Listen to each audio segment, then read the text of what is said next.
Bonjour à tous, découvrons sans plus attendre le quatrième teaser de la Kia GT et du Mercedes GLA, ainsi que les prix de la Suzuki Ignis, enfin pour finir une petite carte postale du Dakar.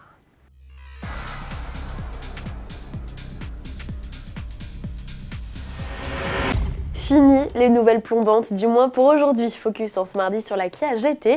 Ce n'est plus un scoop, le concept présenté en 2011 va devenir réalité. Un coupé 4 portes que le constructeur coréen révélera dans exactement 5 jours lors de l'ouverture des portes du salon de Détroit. Au fil des vidéos dévoilées sur le site internet dédié au modèle, Kia a mis en avant le tempérament sportif et ses grandes lignes. Le quatrième teaser, publié en ce début d'année 2017, montre cette fois des détails. Feu à LED, multiples prises d'air noir laquées, double sortie d'échappement, toit ouvrant panoramique et console centrale en fibre de carbone avec boîte de vitesse automatique. De sources sûres, on sait qu'elle est capable d'atteindre les 100 km/h en 5 secondes 1 et sa vitesse maxi pourrait être d'au moins 280 km/h, à confirmer lors du reveal le 8 janvier aux États-Unis et le 9 janvier chez nous. Date du 9 où Mercedes fera toute la lumière sur son GLA restylé. D'après la première photo teaser publiée par le constructeur, le SUV urbain, étroitement dérivé de la classe A, gagne une calandre alvéolée façon Duster et des boucliers redessinés avec anti-brouillard désormais installés aux extrémités. C'est parti pour l'Ignis, star du mondial de Paris en octobre 2016. La nouvelle génération du mini SUV Suzuki rejoint les concessions en ce mois de janvier. L'occasion de jeter un œil sur la gamme et les tarifs. Mise à prix 12 790 € avec le 1 litre de essence de 90 chevaux, unique motorisation au catalogue. L'équipement comprend de série la climatisation, l'autoradio CD avec Bluetooth et même l'allumage automatique des feux.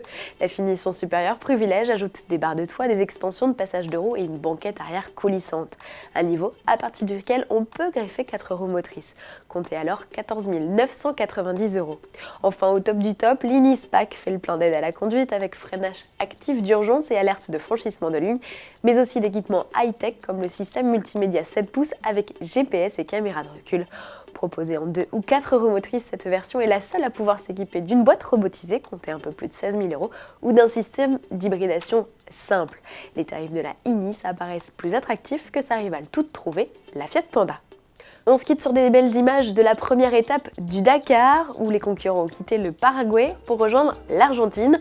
Une épreuve avec 39 km de spécial que remporte Nasser El Attiyah, déjà victime d'avarie sur son buggy Toyota. Il a rallié l'arrivée de la première manche tractée par son comparse Giniel Devilliers. Philippe Croizon, premier pilote quadri amputé à participer au rallye, se classe 52e au général. Une belle performance, mais l'échauffement a visiblement été rude. Écoutez-le. Ça a été difficile, même si c'était une spéciale très courte. On a fait 38 km, la chaleur. L'air qui rentrait à l'intérieur de la voiture était à 55 degrés. À l'intérieur de la boîte d'habitacle, on dépassait les 60 degrés, c'était terrible. Donc je compte sur vous pour penser à moi. À bientôt les amis. Suivez les aventures de Philippe Croizon sur son compte Twitter et de tous les autres pilotes sur le site du Dakar 2017. À demain.